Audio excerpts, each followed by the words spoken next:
오늘 우리 강의를 해 주실 우리 박재우 작가님께서는 이제 좀 이따 뭐 저기 화면에도 이력이 보이실 것 같은데 미리 또 안내도 해드렸지만 우리 SBS의 아주 훌륭하신 작가님을 제가 모시게 되었고 이분은 우리 2019년에 우리 학과에 강의를 해주시고 그 이후에 감사하게도 계속 이렇게 크고 작은 부탁들, 강의들 이렇게 저희가 드리고 있는데 흔쾌히 응해 주셔서 너무 감사한 마음을 갖고 계신 우리 귀한 작가님 오늘 모시게 되었습니다. 제가 길게 얘기하는 것보다 이제 여러분과 이제 직접 만나는 시간을 빨리 좀 이렇게 했으면 좋겠는데요. 여러분 한 가지 제가 그 말씀을 드릴 거는 화면을 조금 켜주시면 감사하겠습니다. 왜냐하면 우리 작가님 어렵게 오셨는데 화면 꺼놓고 벽 보고 얘기하는 느낌이 들면 강의하시는 분도 좀 힘드실 것 같아요. 그래서 최대한 여러분 얼굴도 이렇게 좀 보시면서 강의하실 수 있도록 지금 화면 꺼두신 분들도 화면 켜주시고요. 그 다음에 지금 두 개로 혹시 접속한 사람은 뭐 하나는 꺼주셔도 될 것 같습니다. 네, 그러면 우리 소리는 들리지 않겠지만 우리 박재호 작가님 오실 때 우리 박수로 이렇게 손짓으로 한번 크게 환영하도록 하겠습니다. 네, 박재호 작가님에게 저는 마이크 넘기겠습니다. 네, 박수. 안녕하세요. 네, 안녕하세요. 제 목소리 들리는 거죠? 네, 아, 들립니다. 네, 네. 네, 알겠습니다. 저는 박재호 작가고요. 어, 지금 현재로는 SBS에서 지금 기획 일을 하고 있어요. 어떤 프로그램을 맡아서 제작을 하는 건 아니고, 그 현재 이제 기획 프로그램들을 이제 계속해서 만들어내고 있는 중이고요. 그래서 오늘도 뭐 기획회의를 하러 가야 되는 상황입니다. 그 제가 듣기로는 이제 방송 작가의 어떤 조건, 어떻게 방송 작가가 되고, 그리고 방송 작가가 되면 무슨 일을 하는지, 그리고 그 일을 하는 데 있어서 어떤 어려움들이 있고, 또 어떻게 이렇게 쭉 방송 작가를 해나갈 수 있는지에 대해서 말씀을 드리는 자리라고 생각을 하고, 그에 맞춰서 이제 준비를 좀 했어요. 그래서 일단 보시면 아시겠지만 제가 좀 이제 어찌됐든 이제 작가가 범위가 되게 넓거든요. 근데 그 중에 저는 약간 SBS에서 좀 쭉 방송 작가 생활을 20년째 해오고 있어서 이제 아무래도 경험이 그쪽에 이제 포커싱이 맞춰질 수 있다. 이걸 좀 감안하고 들어주시면 좋을 것 같아요. 그 방송사를 넘나드는 작가들도 너무 많고, 그렇거든요. 그래서 이제 제 경험 위주로 말씀을 드린다는 거를 조금 알아주시고, 그리고 제가 이제 PPT를 잘 하지 못하는데, 어제 저희 딸이 초등학생인데 줌에 되게 익숙한데, 저보고 얼굴만 나오면 너무 싫어할 거라고 학생들이 뭔가 페이퍼를 준비해서 공유를 하라고 알려줘가지고, 급하게 준비를 해가지고 되게 심플하거든요. 그래서 한번 보시면서 제가 설명은 조금 친절하게 드려보도록 할게요. 저는 뭐 이런 프로그램을 만들어 왔던 작가고요. 그리고 자, 이제 방송 작가가 뭔지에 대해서 이제 설명을 좀 드려볼게요. 그 방송 작가 분류를 하자면 굳이 분류를 하자면 이게 한국 방송 작가협회라는 어떤 작가들의 저작권을 관리하는 게 가장 큰 단체거든요. 그 방송 작가협회 기준으로는 드라마 작가, 그리고 비드라마, 예를 들면 교양이라던가 예능 작가, 그리고 라디오 작가 이렇게 분류를 보통 해요. 그래서 연말에 이제 한국방송작가협회에서 시상식을 할 때 이 분류에 따라서 시상을 합니다. 딱 요 네 가지 분류가 있고요. 그리고 그 중에서 저는 교양 작가에 지금 해당이 되는 거거든요. 예를 들면 이제 드라마 작가는 또 드라마 작가의 시작부터 이제 쭉 나아가는 길이 다르고, 교양 작가도 교양 작가로서의 길이 되게 좀 다른 편이에요. 시작부터 이제 프로그램을 진행하는 방식도 되게 달라요. 예능도 또 예능 작가만의 어떤 그 시스템에 적응해야 하는 이제 그 시스템이 좀 다르고요. 그 라디오도 마찬가지입니다. 그리고 일단 이렇게 네 가지로 분류를 하지만 최근에는 이제 웹 콘텐츠가 되게 많이 급부상을 했어요. 그래서 작가들은 저도 지금 하는 일이 예를 들면은 원래 제가 방송을 시작하던 2002년도에는 공중파 3사밖에는 없었어요. 그래서 KBS나 MBC나 SBS를 들어가야 하는 방송 작가가 되려면 반드시 그래야 하는 상황이었는데 그로부터 이제 몇 년 후에 이제 케이블 채널들이 생기기 시작했어요. TVN이라던가 뭐 지금 수많은 뭐 몇백 번대 채널들이 있잖아요. 그런 케이블 채널들이 생기면서 작가들이 할 일이 되게 많아졌다. 작가 이런 환경이 조성이 됐다 생각했는데 거기에 또다시 종편 채널이라는 게 늘어난 거예요. 그래서 종편 채널들에서 책을 되게 퀄리티 있는 작품들을 많이 만들어내잖아요.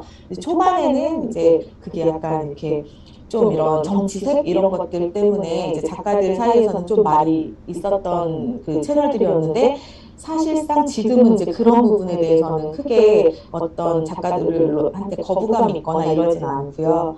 네, 프로그램을 보고 이제 작가들이 이제 프로그램을 보고 제작에 참여하게 되는 그런 상황이에요. 그러고 최근에 이제 기존 채널에서 일하는 작가들, 저도 마찬가지지만, 뭐 SBS 일을 하지만 그 유튜브 콘텐츠를 또 되게 많이 만들어요.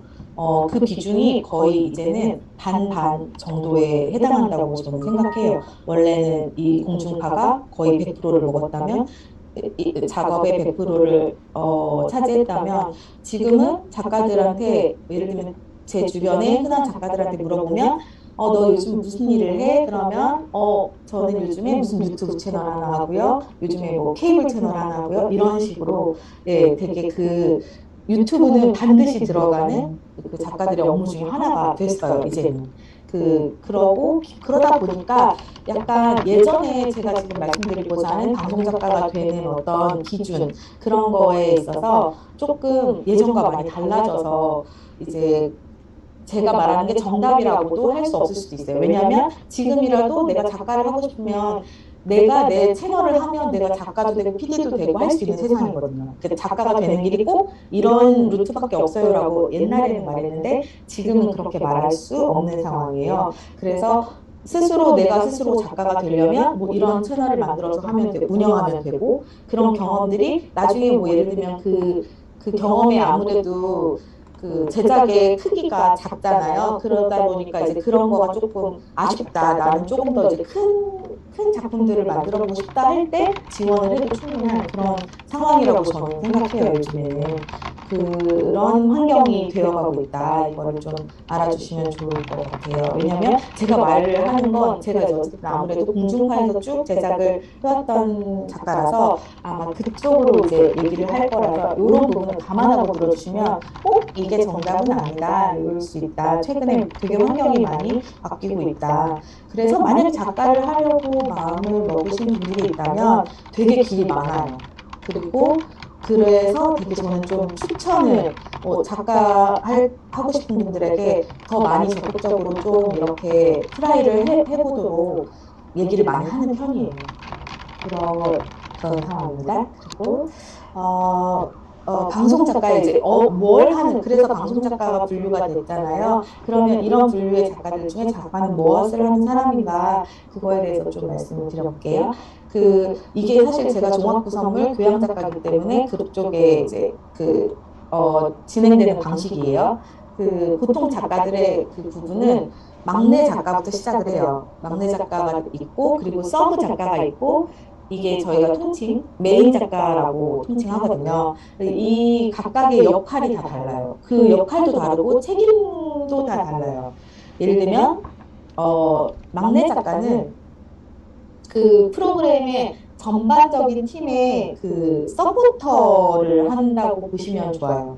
근데 서포터라는 게 되게 수동적인 어떤 의미에서 서포터가 아니라 되게 어쨌든 시야가 되게 넓어야 된다는 말을 하고 싶어요. 예, 막내 작가가 그 팀이 돌아가는 시스템에 대해서 얼만큼 이제 통찰을 하고 있느냐, 얼만큼 깨고 있느냐가 이제 이 프로그램에 있어서 되게 원활하게 진행이 되느냐, 아니냐가 결정되는 되게 중요한 업무를 맡고 있어요.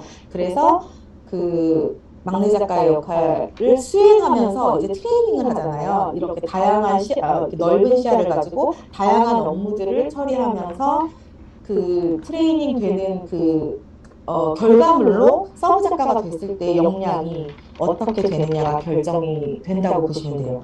예를 들어 요즘에는 워라밸의 시대잖아요.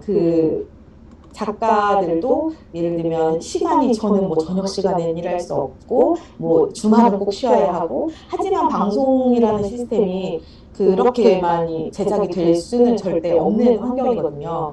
그 시간에 맞춰서 만약에 내가 막내 작가를 딱 그만큼만 일을 하고 싶어요. 이런 프로그램도 있긴 있어요.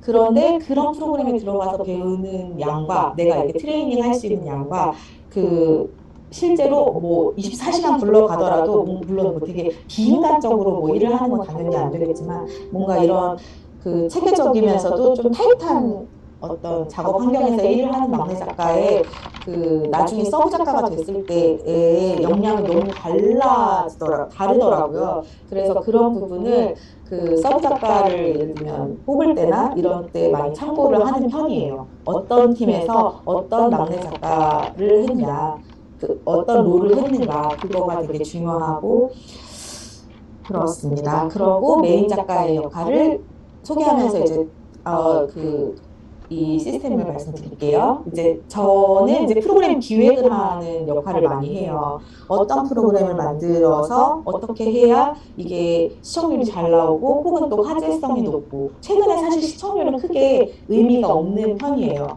왜냐하면 그 화제성이 높으면 이게 어쨌든 공중파니까 많이 나올 수밖에 없는 거고 이게 아무래도 그 케이블이지만 화제성이 훨씬 높은 것들이 있거든요. 이제 그런 부분에 있어서 화제성을 중점적으로 기획을 하는 편이고요. 그 기획을 할 때 PD와 함께 이제 어떤 이야기가 지금 시청자들에게 이제 소구가 될까, 무엇을 보고 싶어 할까, 이런 회의를 엄청나게 되게 긴 시간, 몇 날, 며칠, 심지어 몇 달, 심지어 뭐 1년 가까이 뭐 기획을 하기도 하거든요. 이제 그런 환경이고요. 이제 그렇게 해서 뭐 예를 들면 선정을 했어요. 그 꼬꼬무라는 프로그램을 예를 들어볼게요. 꼬꼬무는 많이 아시죠? 그 화제가 어쨌든 화제성이 지금 교양 내에서 SBS에서는 꼬꼬무가 지금 되게 화제가 되고 있는 상황이니까 꼬꼬무를 중점적으로 말씀드리면 그 프로그램 PD님들은 다 그것이 알고 싶다라는 그 프로그램을 제작하신 분들이 PD 작가님들이 이제 만드신 그런 프로그램이에요. 그렇기 때문에 그것이 알고 싶다 해서 예를 들면 10년 전, 20년에 전에 취재를 했지만 현재 우리에게 주는 메시지가 있다. 이렇게 생각할 만한 그 컨텐츠를 다시 한번 이제 취재를 처음부터 다시 해보고 그게 그 이후에는 그 사건이 종결된 이후에 어떤 시간들이 흘러왔지를 이제 시청자들에게 알려주면 좋겠다라는 마음에서 기획이 된 거거든요. 그래서 이제 그런 부분들이 이제 프로그램에 되게 잘 녹아 있다고 지금 현재 보시면 아시겠지만 현재 우리에게 주는 메시지가 굉장히 있잖아요. 이제 그런 부분들이 있고 그렇게 해서 어떤 프로그램 전체 프로그램 톤을 정했어요. 그러면 그 톤을 정하면 그 다음에는 이제 섭외와 아이템을 선정해요. 예를 들면 첫 번째 이야기로 무엇을 하면 좋지? 이 수많은 사건들 중에 어떤 사건을 다뤄보면 좋지? 이거에 대한 회의를 이제 하게 됩니다. 이게 되게 중요한 게 이 첫 번째 작품의 이야기가 사람들에게 어느 정도의 어떤 이렇게 흡입력이 있는가가 이제 전체 프로그램에 대한 이 호불호를 결정하거든요. 요즘 시청자들은 시간이 뭐 예를 들면 이거가 재미없는데 계속 보지 않잖아요, 절대. 그러니까 첫 번째 방송에서 이 흡입력이 확 생겨야 사람들이 이제 그 다음 것도 궁금하고, 그래, 그 다음 것도 궁금하고, 그래서 1부에 거의 모든 걸 제작진들이 쏟아붓는 편이에요. 가장 센 아이템, 가장 시간을 공들여서 이제 제작을 하는 편이고, 그렇기 때문에 이제 그런 부분들을 선정하는 데 있어서 되게 브레인스토밍을 많이 하죠. 그 과정을 통해서 예를 들면 첫 번째 아이템이 선정이 되고, 그 아이템이 선정이 되면, 삼풍백화점이라고 생각을 해보고, 삼풍백화점 아시나요? 삼풍백화점 사건을 아시겠죠?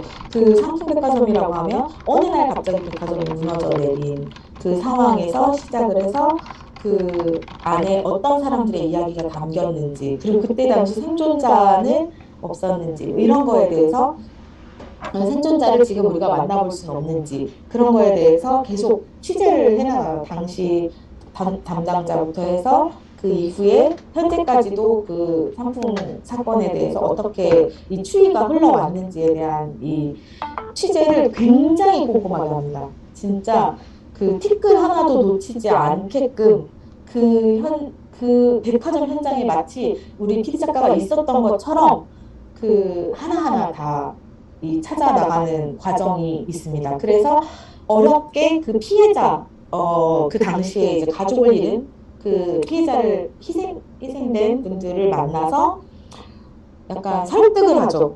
왜 이 방송이 되어야 하는가. 왜냐면 본인들에게 되게 그 아픈 기억이잖아요. 그런 아픈 기억이고 사실 다시 떠올리고 싶지 않은 기억들을 다시 꺼내게끔 하는 그 명분이 필요해요. 방송에는 그냥 아무한테나 가서 그 힘든 얘기 좀 해주세요. 이렇게 쉽게 얘기할 수 없거든요. 그래서 그런 부분에 대한 설득이 있고요. 그 설득을 통해서 그 출연을 이제 허락을 받고 취재를 이제 하죠. 인터뷰도 촬영하고 당시에 무슨 일이 있었는지를 재연을 또 합니다. 그런 부분에 이제 작가가 되게 적극적으로 개입을 하는 편이에요. 왜냐하면 PD님들이, 그러니까 작가와 PD의 롤이라는 것에 대해서 이제 말씀을 드리면, 그 작가들이 기본적인 밑그림을 그린다고 생각하시면 돼요. PD는 색칠을 한다고 생각하시면 될 것 같아요. 예를 들면, 그 작가가 아이템을 저는 이런 주제로 이런 이야기를 지금 하면 좋겠다. 그러면 그거에 대해서 이제 회의를 하고, 그런데 이걸 어떻게 보여주지? 어떤 비주얼로 보여줄까? 어떤 장소에서 어떻게 촬영을 할까? 이런 거에 대한 이제 비주얼적인 부분에 대한 고민이 피디들이 크기 때문에 보여지는 거. 그 외에 작가는 이제 스토리, 구성 이런 부분에 많이 신경을 써서 이 제작에 인발부되고 있고요. 사실 이게 한 단계 한 단계만 떼서도 되게 이제 할 얘기가 되게 많거든요. 예를 들면 그 구성하고 촬영을 할 때 그 아까 말씀드린 그 막내 작가가 그 취재하는 분량이 거의 A4 한 박스 정도 다 되는 분량이에요. 몇 천 장. 그걸 다 하다못해 이제 약간 되게 전문적인 판결문도 있고, 그 중에는 뭐 어떤 사람의 개인적인 이야기도 있을 수 있고, 뭐 그렇습니다. 그래서 그걸 다 분류를 해야 돼요. 그걸 다 분류해서 이 정보는 버릴 거, 이 정보는 우리가 쓸 거, 이걸 분류하는 데만도 엄청난 시간이 이제 투입이 되죠. 이제 그런 과정들을 다 거쳐서 그 1000장 중에 뽑아서 10장으로 만든다. 이런 생각으로 그 중에 1%만 건져도 이제 그거 가지고 1%를 찾아서 그거를 구성에 이제 쓰는 거거든요. 그 과정이 엄청나게 힘든 과정이죠. 그거를 이제 통해서 구성안이라는 게 나와요. 구성안. 그 구성안에는 이야기가 있죠. 예능도 그렇고 교양도 그렇고 어쨌든 이야기를 들려드리는 게 방송인데, 그 이야기를 할 때 어디서부터 시작하지? 이거가 되게 중요해요.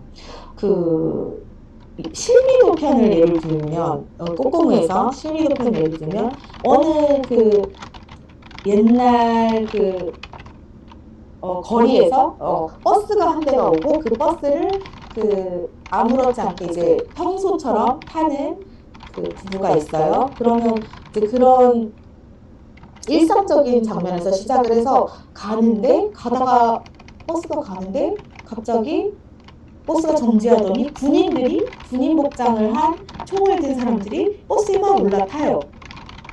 이게 무슨 일이지? 그러면 그 사람들은 누구지? 그 버스는 이제 어디로 가게 되지? 그런 어떤 궁금증이 들게끔 이 이야기를 시작을 했었어요. 그 실미도편, 꼬꼬무의 실미도편을 보시면 그런 식으로 내가 가지고 있는 정보가 되게 많잖아요. 사실 그 꼬꼬무 실미도에 끌려간 어쨌든 투입이 된 사람들의 입장에서 시작을 할 수도 있고 한데, 어쨌든 진짜 일상적인 사건이 우리에게 늘 일어난다는 것을 이 PD나 작가는 보여주고 싶었을 것 같아요. 그렇기 때문에 되게 일상적인 하루에서 시작을 했더니 그게 내가 이런 버스에 올라탄 거고, 이 버스는 대방역 근처로 가서 거기서 이제 총격전도 벌어지고, 뭐 이런 상황, 수십 명의 사람이 죽고 다치고 이런 상황으로까지 번져간다. 이거를 이제 작가가 이제 보여주면서 왜 이렇게 됐을까까지 이제 가는 구조거든요. 이야기 구조가. 그것은 진짜 구성하는 작가나 PD가 다 다를 수 있어요. 어떤 사람은 진짜 왜 그쪽에 가서 군복을 입고 내가 훈련을 하게 되는 사람이 되어야 했는지 그 사람의 인생에서 시작할 수도 있고, 또 어떤 사람은 그때 당시에 그 군인들을 관리하던 관리자의 시선에서 시작을 할 수도 있고, 여러 가지 시선들이 존재하거든요. 그 중에서 선택을 하는 건데 그 선택을 어떻게 하느냐에 따라 되게 다양한 이야기들이 나올 수 있고, 그게 이제 집중력이 있는 이야기가 있고 집중력이 조금 흐려지는 이야기가 있고, 이게 다 이제 그런 구성에서 그 자료를 토대로 한 구성에서 이제 결정이 되는 거다. 그 작업을 작가들이 되게 가장 힘줘서 하는 부분이다라고 생각하시면 좋을 것 같아요. 그리고 이게 그러고 나면 이제 촬영을 진행을 하고요. 그 촬영을 진행을 하고 나면 이제 편집 단계에 들어가거든요. 근데 편집을 할 때 약간 교양 작가들의 교양 작가들은 편집이 거의 촬영보다도 더 힘든 작업이라고 말해요. 편집 구성을 하는 단계가. 그래서 그 촬영은 예를 들면 그냥 촬영을 구성을 했으니까 그대로 편집을 하면 되는 거 아니야? 라고 생각하지만 그 촬영된 내용에서 그 사람이 어떤 말을 뱉었는가, 내가 이 사람에게 말을 해달라고 대본을 주진 않잖아요. 그 피해자의 가족들이 어떤 말을 했는가에 따라서 뭐 이게 맨 앞에 구성이 될 수도 있고 맨 뒤에 구성이 될 수도 있어요. 되게 감동적인 이야기를 했다. 이걸 어디다가 배치를 하지? 이건 왜냐면 촬영 전에 알 수 없는 것이어서 그것들을 가지고 다시 재구성을 하는 작업이라고 생각하시면 되거든요. 그래서 그런 내용을 토대로 편집 구성을 해요. 그걸 가지고 이제 편집을 PD가 하고 약간 시사라고 하죠. 예능도 마찬가지인데요. 예능도 이제 그런 과정을 거쳐요. 예능에서의 편집과 교양에서의 편집은 좀 다른데, 교양 작가가 하는 편집은 그 촬영에서의 단계에서 가장 이런 어떤 감동적인 부분, 임팩트 있는 부분, 재미있는 부분을 찾아서 이제 배열을 어떻게 하는가를 고민한다고 생각하면, 예능은 아예 의도 없이 그냥 딱 이렇게 풀어놓고 촬영하는 경우가 더 많거든요. 그래서 생각해 보시면 요즘에 좀 여러분들이 많이 보실지 모르겠지만 환승연애, 그런 뭐 예전 같으면 제가 프로그램으로 했었던 짝이라던가 이런 프로는 일주일 동안 남녀의 예를 들면 7명, 7명을 풀어놓고 촬영을 하거든요. 어떤 장치, 예를 들면 누구에게 뭘 행동을 시킨다거나 이런 게 없이 자기 스스로 그 안에서 룰과 미션에 맞춰서 행동을 하잖아요. 그러면 그 테이프 분량이 몇천 시간 정도다. 왜냐면 24시간을 돌리는데 그 카메라가 수십 대거든요. 그러면 그거를 한 몇천 시간을 한 2시간으로 압축을 해야 되는 상황이에요. 그렇기 때문에 편집이 더 어려울 수밖에 없겠죠. 예능이라는 게 약간 좀 그렇거든요. 되게 많이 촬영을 해놓고 그 많은 촬영 안에서 이렇게 교양보다도 편집의 폭이 훨씬 더 넓어요. 그래서 그런 부분에서 그래서 예능은 편집팀이라는 것도 현재 존재를 하고요. 편집팀과 함께 코업을 해서 편집을 이제 진행을 합니다. 그래서 그걸 보고서 어떤 건 재밌었는데 왜 빠졌지? 어떤 거는 이런 과정이 시사예요. 그 부분은 재미없는데 조금 루즈한데 이건 뺄까요? 이 부분은 되게 재밌었는데 한 번 더 넣을까요? 뭐 이런 부분에 대해서 시사라는 과정을 거쳐서 이제 완성된 작품이 나오게 됩니다. 그러면 거기에 교양 작가는 이제 예능도 나레이션이 있기도 한데 나레이션을 쓰거나 아니면 자막을 써요. 최근에 이 방송계에 직업군이라고 할까요? 그게 되게 다양해졌어요. 예전에는 자막도 작가들이나 PD가 썼는데 최근에는 자막 작가라는 롤이 또 생겼어요. 그래서 자막만 쓰는 작가들, 이게 전문적이죠. 예전에는 편집팀의 개념이 없었어요. 모든 편집은 PD들이 하는 거였거든요. 근데 편집 PD라는 그 직업군이 또 생기고 자막 작가라는 직업군이 생기고, 그리고 이 처음에 촬영한 내용을 프리뷰라고 하거든요. 예를 들면 뭐 이 인터뷰 누군가가 뭐 PD는 뭐라고 물었고 취재원은 뭐라고 대답했다라고 정리하는 그 프리뷰가 있어요. 그 프리뷰어라는 직종도 되게 전문적으로 최근에는 그 활동을 하고 있어요. 그래서 작가가 아니고 나는 그냥 말하는 말을 받아서 써주기만 하는 어떤 그 속기사 역할이라고 할까요? 그런 걸 해주는 프리뷰어도 되게 전문적으로 활동을 하고 있어요. 그래서 방송계가 점점점 되게 직업군이 다양해지고 있는 상황이다라는 것도 업무 과정을 설명하면서 말씀드릴 수 있을 것 같아요. 지금 제가 말씀드린 거는 어떤 그 교양에서의 시스템이고요.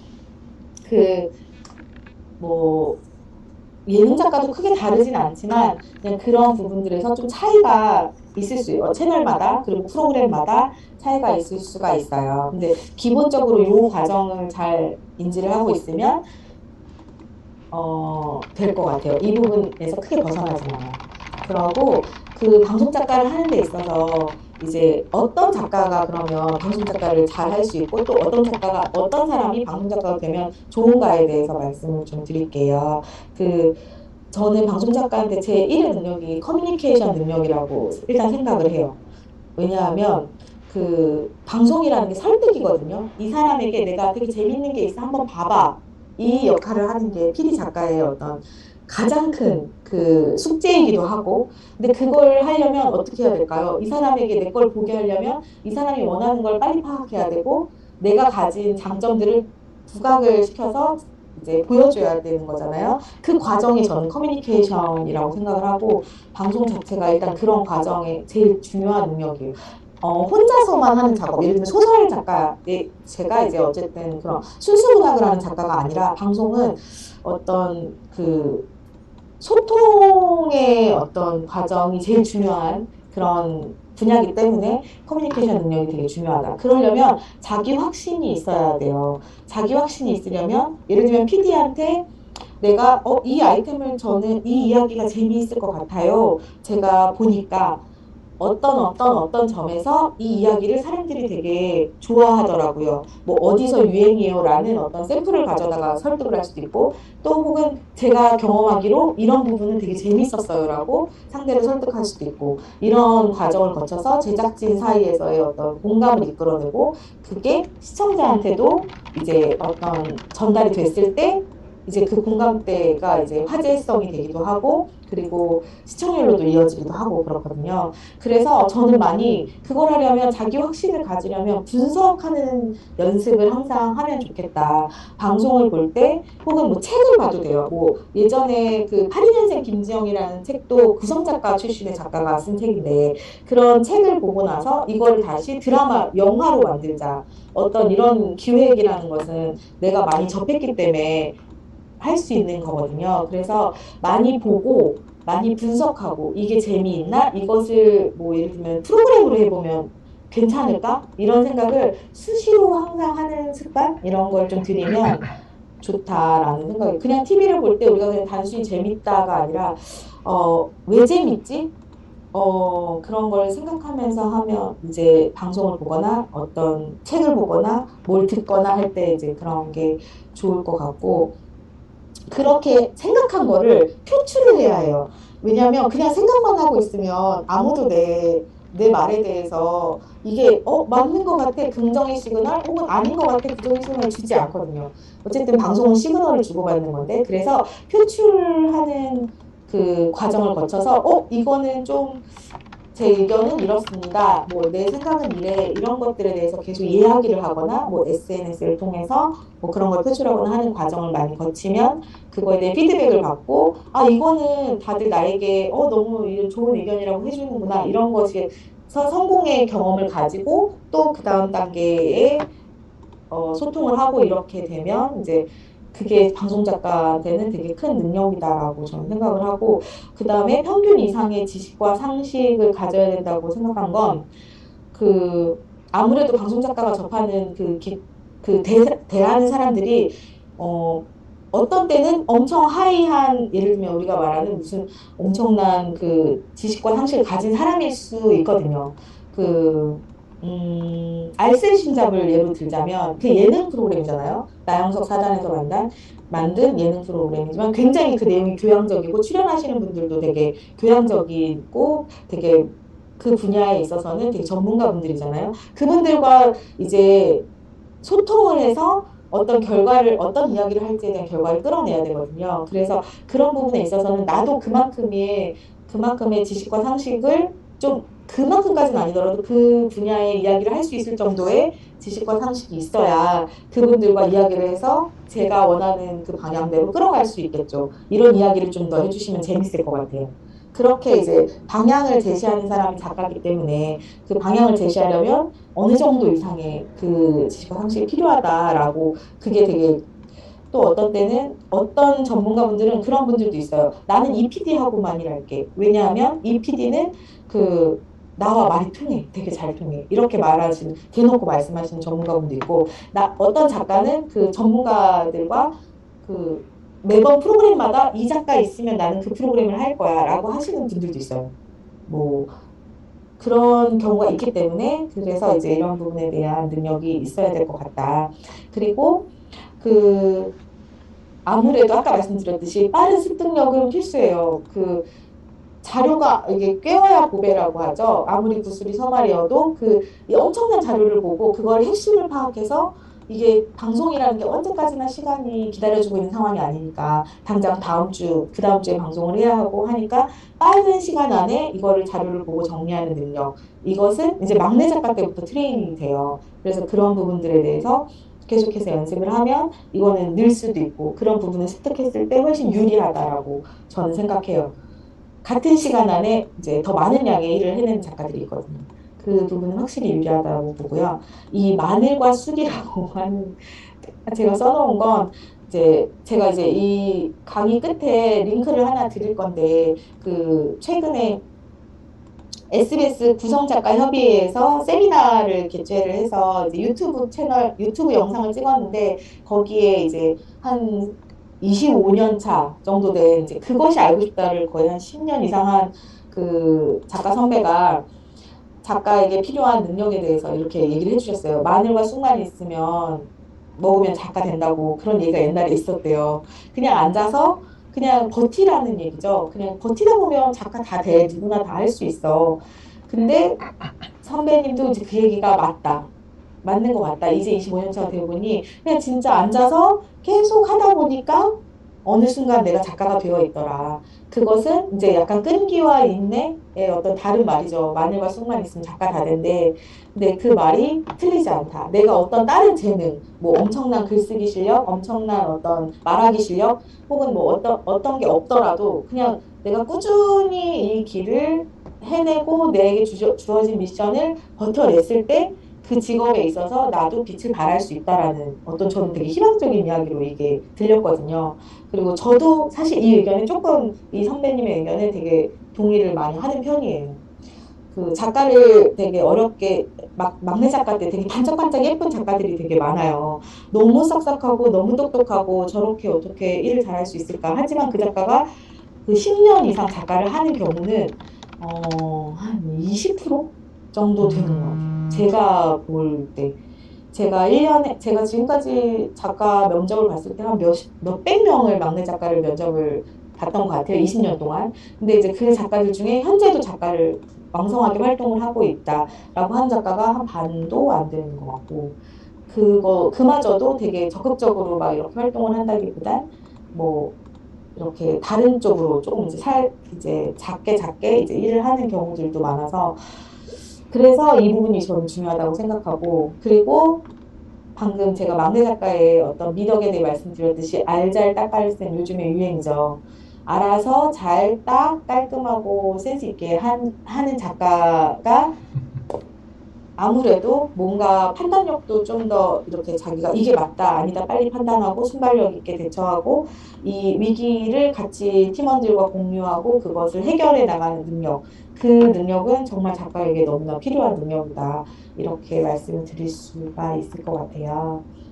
그렇고, 그래서 방송 작가가 되기 위해서는 그러면 이런 능력을 가진 작가가 방송 작가에 유리한데 그 작가가 되려면 어떻게 해야 되는가? 그 문의를 많이 해주세요. 근데 주변에 아카데미가 방송사마다 있어요. 한국 방송 작가협회 아카데미가 있고, 근데 이 아카데미 되게 비싼 거 아시죠? 되게 비싸요. 그, 어, 거의 대학 등록금 수준이라고 저는 들었는데 제가 아카데미 출신은 아니에요. 근데 아카데미를 거쳐야지만 작가가 되는 줄 알고 있는 작가들이 되게 많아요. 하지만 이건 경험을 쌓는 거 되게 좋죠. 거기에 되게 좋은 선배님들이 강의도 해주시고 그 전문적으로 어떻게 테크니컬하게 작가의 일을 해나갈 수 있는지에 대해서 제가 방금 말씀드린 부분을 되게 디테일하게 얘기를 해주시는 분들도 만날 수 있어요. 하지만 그 기회가 그게 곧 그 취업의 기회 혹은 더 좋은 프로그램의 막내 작가로 이제 들어가는 기회가 보장돼 주진 않거든요. 그 부분보다도 저는 훨씬 더 중요한 게 스스로의 이제 내공을 쌓는 거라고 생각을 하고 그게 바로 소개서에 나타나면 좋다고 저는 생각해요. 내가 방송을 얼마나 좋아하는지 그 열정과 그 방송을 좋아하기 때문에 나올 수밖에 없는 결과물이 있어요. 예를 들면 어떤 프로그램을 보고 분석하는 시선이 되게 다르거든요. 많이 본 사람은. 예를 들면 왜 수우파가 최근에 인기일까요? 이거에 대해서 수우파를 보면서도 왜 댄싱 라인이라고 예전에 그 수많은 댄서들을 뽑는 오디션은 망했는데 왜 수우파는 통했을까요? 이거를 궁금해 하는 사람이 열정이 있는 사람이잖아요. 그거에 대한 호기심이 있고 그게 방송을 좋아하는 거고 그 부분에 대해서 계속 생각을 하고 수우파는 왜 다를까? 왜 요즘 사람들은 그것이 알고 싶다보다 뽀뽀물을 더 좋아할까? 뭐 이런 부분에 대해서 계속 최근에 화제가 되는 것들에 대한 궁금증, 그거에 대해서 자기도 생각을 해보고 그거를 예를 들면 저는 꾸준히 아까도 말씀드렸지만 표출을 했으면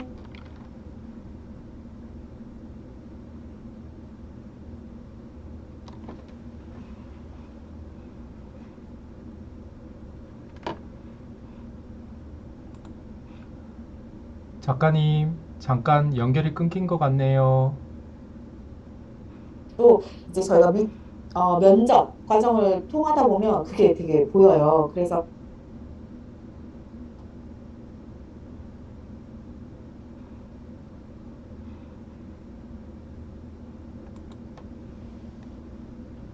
그리고 면접을 할 때의 어떤 자기소개서에서의 어떤 그 단계에서에는 그런 부분, 열정과 어떤 그 부분에 있어서 작가님, 네. 네, 죄송합니다. 방금 그 두 번 아, 연결이 끊겨갔고요. 네네. 네, 그 부분 잠깐만, 네, 다시 한 번만, 네, 지금 지금 들리세요? 네네, 지금 들립니다.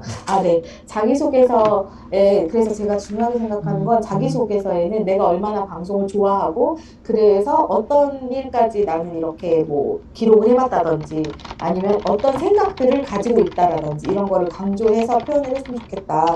그 부분을 말씀을 드렸고요. 그리고 면접에서는 약간 긍정적인 마인드가 이게 지금 뻔한 말이지만 되게 어쩔 수 없는 것 같아요. 되게 긍정적으로 그 약간 오픈 마인드로 이 방송 일에 대해서 이제 내가 열정을 보여줄 만한 용의가 있다. 이걸 충분히 보여주면 좋겠고, 그 태도와 다르게 이제 뚜렷한 지향점이 필요해요. 예를 들면, 저는 예능도 하고, 저는 이런 프로도 좋아하고, 이런 프로도 좋아하고, 이런 프로도 좋아하는데, 그냥 작가가 멋있어 보이고, 그냥 이런 프로그램에 가면 좋을 것 같아서요. 라고 말하는 사람들도 되게 많거든요. 와서. 근데 그렇게 프리하게 얘기하지 않았으면 좋겠어요. 나는 그냥 지금 나중에 바뀔 수도 분명히 있어요. 근데 지금 현재 내가 관심 있는 건 이거라서 이 프로그램에 지원했어요. 라고 말을 할 수 있어야 된다고 생각하거든요.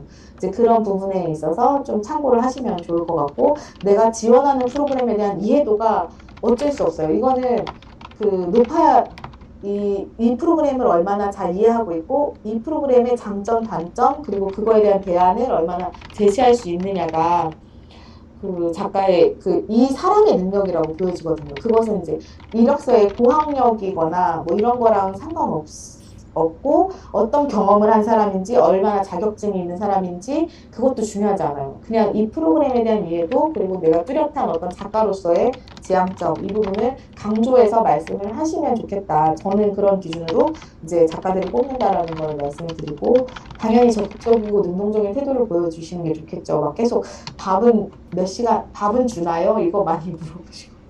그리고 약간 그 퇴근은 몇 시인가요? 주말은 쉬나요? 빨간 날 나오나요? 이런 걸 물어보시는 분들이 많은데 사실 챙겨야 될 부분이긴 해요. 어느 정도는. 근데 이제 이 시간, 돈, 뭐 이런 외부적인 환경에 대해서 너무 집중해서 물어보면 약간 이 친구가 과연 이 외부적인 환경을 떠나서도 벌어지는 상황들에 대처할 수 있을까? 이런 약간 의심이 들거든요. 그러면 이제 아무래도 좀 마이너스가 되겠죠. 그런 부분을 감안해서 이제 면접을 볼 때 말씀하시면 좋을 것 같고 그렇습니다. 최근에 그리고 이게 작가를 아카데미 아까 말했듯이 아카데미를 다니는 이유가 작가로서 나를 이제 그 어느 프로그램이든 이렇게 소개해 줄 수 있지 않을까라는 기대라고 때문이라고 했는데 그렇지 않다. 그리고 작가를 저는 뽑을 때 어디 아카데미 출신이라서 뽑은 적은 한 번도 없어요. 그런 부분들은 음, 오히려 예를 들면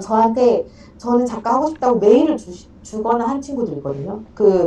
그 프로그램에 그 메일 주소 작가나 PD들의 메일을 따는 건 어려운 일은 아니고 이제 서치를 하시면 얼마든지 알 수 있고 하시기 때문에 그리고 그 한국방송작가협회 산하에서 그 작가 구인 공고를 항상 해요. 그러다 보면은 이제 거기에 매일매일 업데이트가 되거든요. 그 프로그램 구인 공고를 찾아 들어가셔서 이제 거기에서 직접 지원을 하시는 게 자기가 원하는 프로그램에 직접 지원을 하시는 거를 추천드리고요. 네, 그렇게 해서 이런 조건들을 좀 생각하셔서 그 면접이나 지원을 하시면 좋을 것 같고 그 방송 작가의 허화 씨를 좀 알려드리고자 마지막에 제가 좀 정리를 해봤는데 이거는 그냥 제 개인적인 생각입니다. 그 작가를 하다 보면 어느 순간 이제 체력도 한계가 오고요. 아까 말씀드렸듯이 제가 최장 한 3일 밤을 샌 적은 있어요. 그냥 그런 과정들이, 그런 순간들이 올 수밖에 없고, 그 쑥과 마늘, 아까 말씀드렸지만, 인내심의 한계가 올 때도 있어요. 내가 이렇게까지 해야 되나? 나 왜 이렇게 살고 있지? 뭐, 이런 생각이 올 때도 있고, 그리고 막, 나도 모르게 막 욕이 막 튀어나올 때도 있고 나의 인간성이 이 정도밖에 안 된다. 나는 왜 이렇게 참을성이 없지? 이런 순간도 오거든요. 그런 것들이 오기 때문에 그 한계에 계속 도전하는 직업이다. 보통의 직업을 할 때 예를 들면 나는 이걸 하면서 죽을 수도 있다라는 생각으로 지원하진 않지만 작가는 정말 내가 이걸 하면서 나 지금 죽을 수도 있을 것 같다는 생각이 들기도 하거든요.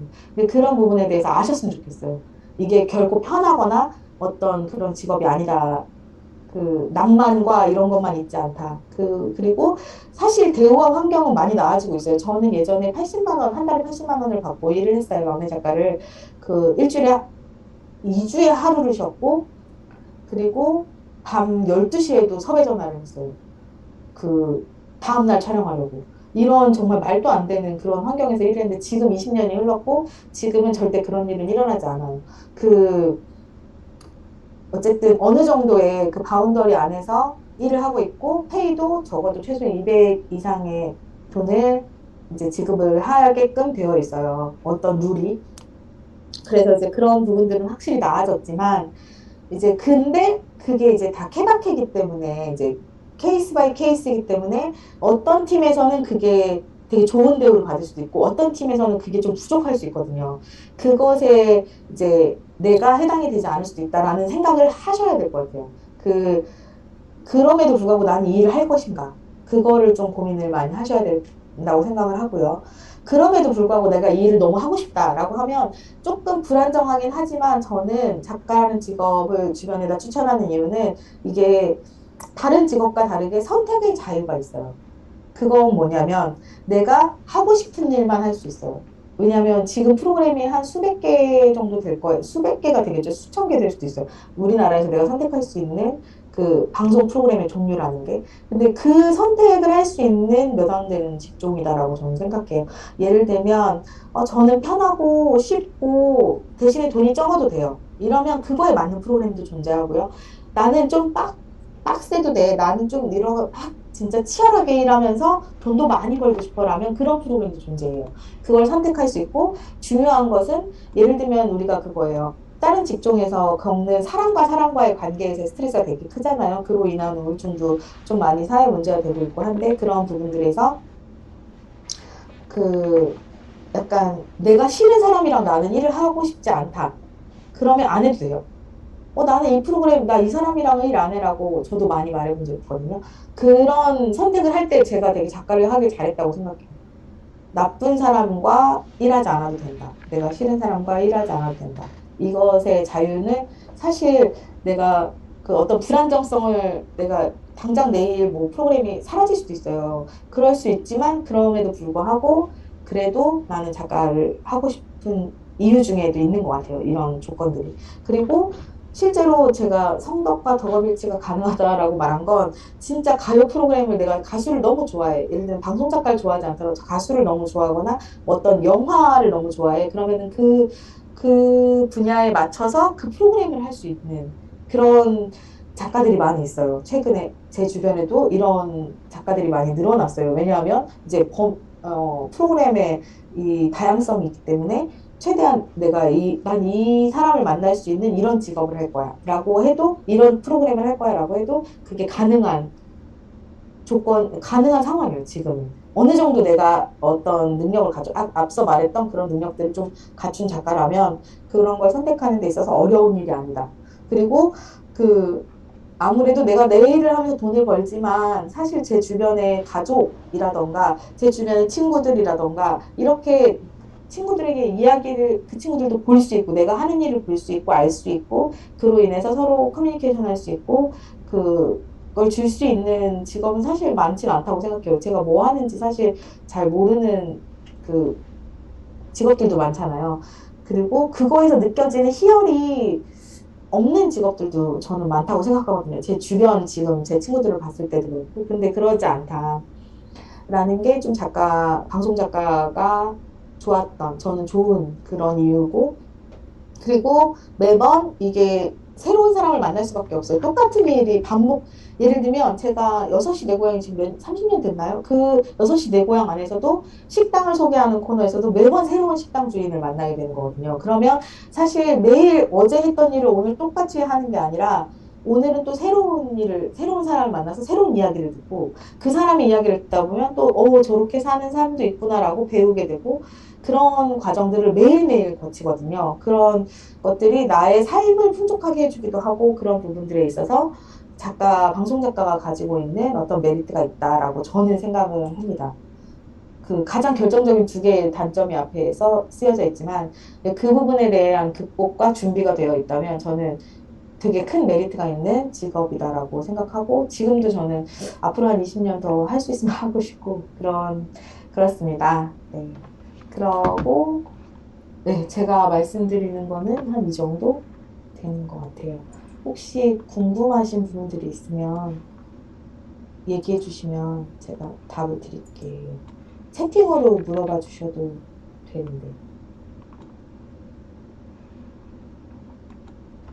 네, 여러분 우리 작가님에게 질문이 있으면 마이크 켜고 얘기하셔도 되고 채팅창으로 얘기하셔도 좋습니다. 네, 질의응답 시간 잠깐 가지도록 하겠습니다.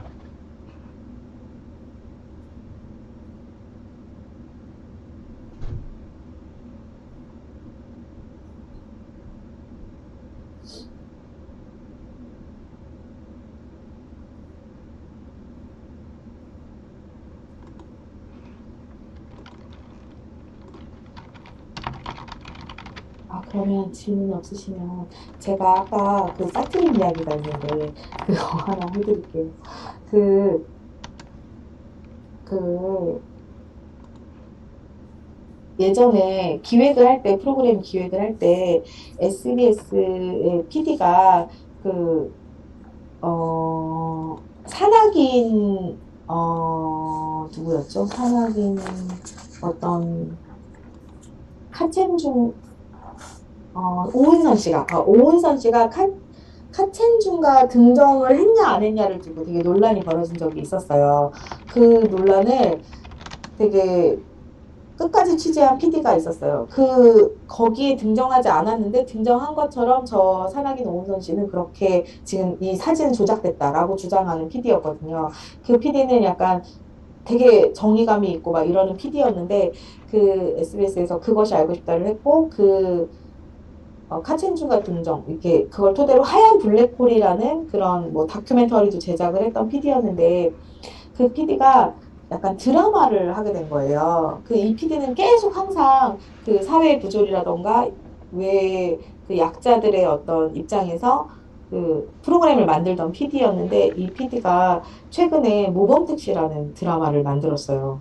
그 연출자가 어, 그것이 알고 싶다 출신 PD거든요. 어, 그래서 저는 얘기하고 싶은 건 이게 어떤 분야를 떠나서 내가 관심이 있고 내가 어떤 그 이야기를 하고 싶은 부분이 있으면 그 부분을 계속 파고들다 보면 그게 분야, 장르를 떠나서 교양이든 예능이든 드라마든 그 어떤 장르에도 그게 어느 순간에는 이제 시청자한테 닿을 수 있구나라는 그런 생각이 들었거든요. 이제 그 부분을 아까 이제 기획에서 말씀을 드리고 싶었어요. 그래서 본인이 관심 있어 하는 것, 예를 들면 그게 꼭 이런 사회적인 어떤 메시지가 없는 거여도 상관없거든요. 뭐 연예인이면 연예인이고, 뭐 이러다 보면 아이돌이면 아이돌이고 뭐 이런 혹은 뭐 취미 활동, 여행이면 여행, 내가 좋아하는 것이 뭐지를 일단 먼저 좀 파악을 해서 그 부분을 SNS라던가 뭐 유튜브라든지 아니면 뭐 다른 방식의 어떤 글쓰기, 요즘에 브런치라고 왜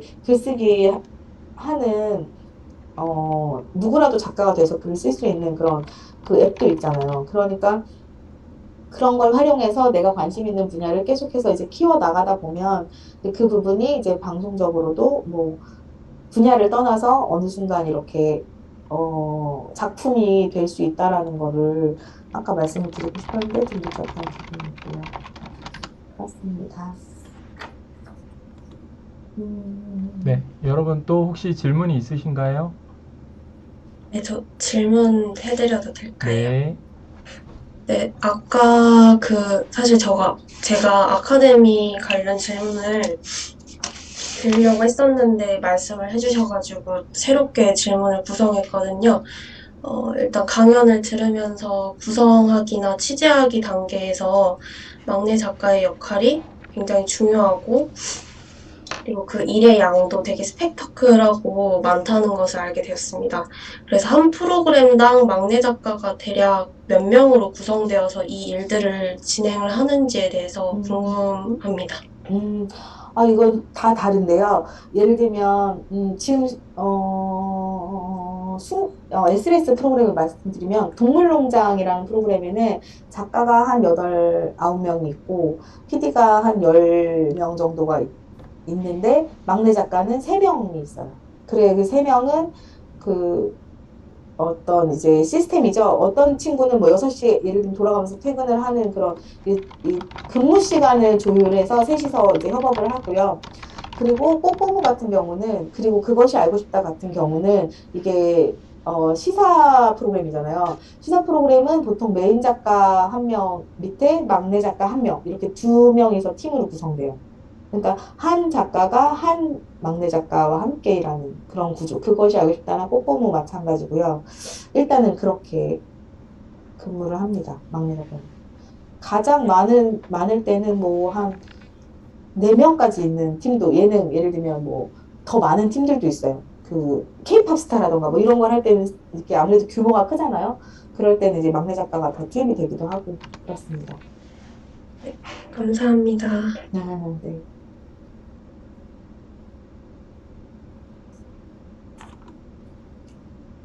네. 또 질문 있는 사람, 네. 채팅으로 하셔도 됩니다. 네.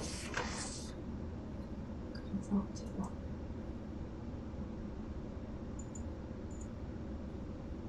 네. 보통 질문이 없는 경우는 두 가지죠. 강사님이 너무 알아서 다 이제 궁금할 만한 거 다 설명을 해주셔서, 네. 그렇게 말하니까 고개를 끄덕거리는 사람이 많네요. 네. 궁금한 걸 미리 이제 다 알아서 설명해 주셔서 질문이 없는 경우가 제일 크죠. 혹시 더 다른 추가 질문 없는 건가요? 아, 지금 채팅방에 질문이 하나 아, 올라왔네요. 저는 사실 근데 땡신라인을 다 보진 않았는데, 물론 한두 회차 정도는 봤는데, 스우파의 차이점에 대해서 저는 그렇게 생각해요. 그, 목적 지향점이 너무 달랐다.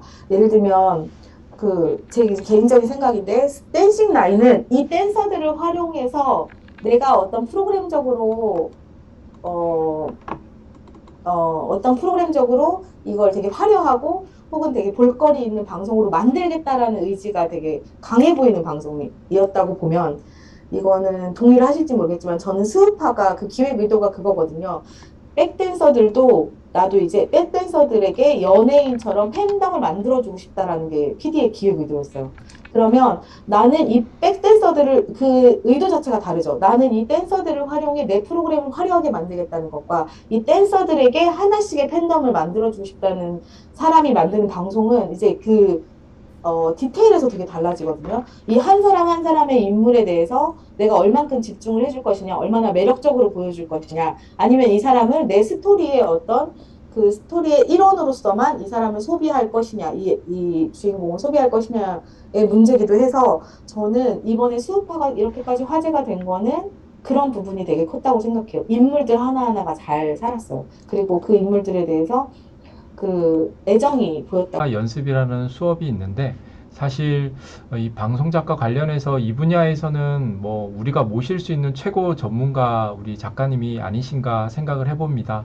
저도 중간중간에 너무 재밌게 잘 들었는데 여러분이 충분히 궁금하고 고민할 만한 부분들을 이렇게 정말 잘 정리해서 발표해 주셔서 진심으로 너무 감사드리고 정말 바쁘세요. 여러분 아까 많이 들으셨지만 그래서 이렇게 시간 내주신 게 저는 너무 황송하고 늘 감사할 따름입니다. 여러분 또 우리가 2년 전에 한번 모셨는데 또 언제 또 모실 수 있을지는 너무 바쁘신 분이라서 우리가 좀 어려운데 하여튼 오늘 좋은 강의 허락해 주셔서 감사하다는 마음으로 우리 소리는 들리지 않지만 큰 박수 한번 부탁드리겠습니다.